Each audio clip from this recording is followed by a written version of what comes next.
Hello, this is Noah Elkrief, and since it's New Year's, I wanted to offer some New Year's resolution advice. So, around this time, a lot of people are forming resolutions, and the inspiration behind them is often something we want to change about our life, something we want to change about our behavior. Now, that's a beautiful inspiration. Something about how I've been behaving, acting, spending my time isn't in alignment with how I feel is most true to myself and to my desires. So we make a resolution to change, to do something different. Now, the only issue with that is, how are you going to try to make the change? Are you just going to put it on a piece of paper and set an intention and make a commitment? I'm going to make the change.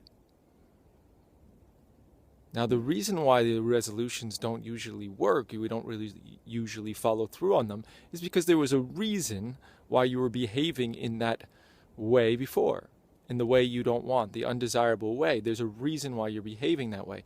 If you're spending 10 hours on the internet every day and you don't want to do it, why are you doing it? If you're eating unhealthy and you don't want to do it anymore, why were you doing it in the first place? If you want to do more yoga, but you're not getting yourself to go to class, why weren't you getting yourself to go to class? There's a mechanism, there's an emotion, there's a belief, there's something underneath it that's causing you to do the undesirable thing or to avoid the desirable thing. So, for example, maybe you don't want to eat ice cream anymore. But what's causing you to go there in the first place? Maybe you have shame, maybe you have sadness, maybe you have loneliness. Maybe you want to go to yoga, but you can't get yourself to go. Why can't you get yourself to go? Maybe there's... I just got distracted by a dog. Maybe there's insecurity when you go to yoga. Maybe there's frustration. Maybe there's helplessness that you can't do the poses.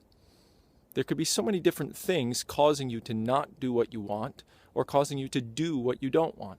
But if you ignore the unseen, if you ignore the emotional underlying root cause of why you're doing something you don't want to be doing, then the result is a lot of internal fight, a lot of internal conflict. If you just say, I'm going to get myself to go to the gym, when there's something going against it, then you have a fight.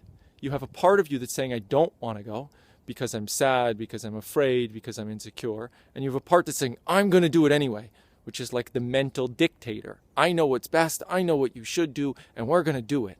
And then you create a fight every time, hoping that you win.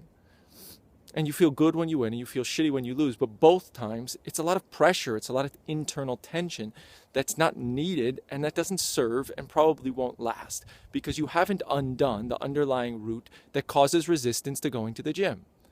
Or if you are eating unhealthy, and there is shame or some sort of familiarity and comfort from your childhood, for example, that you always got macaroni and cheese or beef or whatever, and you don't want to have it anymore. You know it's not healthy, you know it's not good for you, it doesn't feel good in your body. But the reason you keep going to it might be because there's really comfortable, safe roots in it. Now, if you don't address that part of it, then every time you try to eat healthy, it's a fight that's not enjoyable, that's not fun, and you're always like pushing down a part of you. So then sometimes even when you eat healthy, a part of you is sad. A part of you doesn't feel comfortable because you're not acknowledging the part that wants safety from your other food.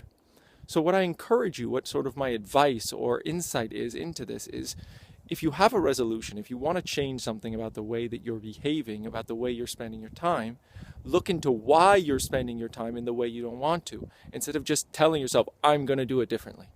There's an easier way. It might be painful to look at the root. It might bring up some emotions. You might have to actually get some help and maybe disbelieve something, maybe, I don't know, whatever way resonates with you.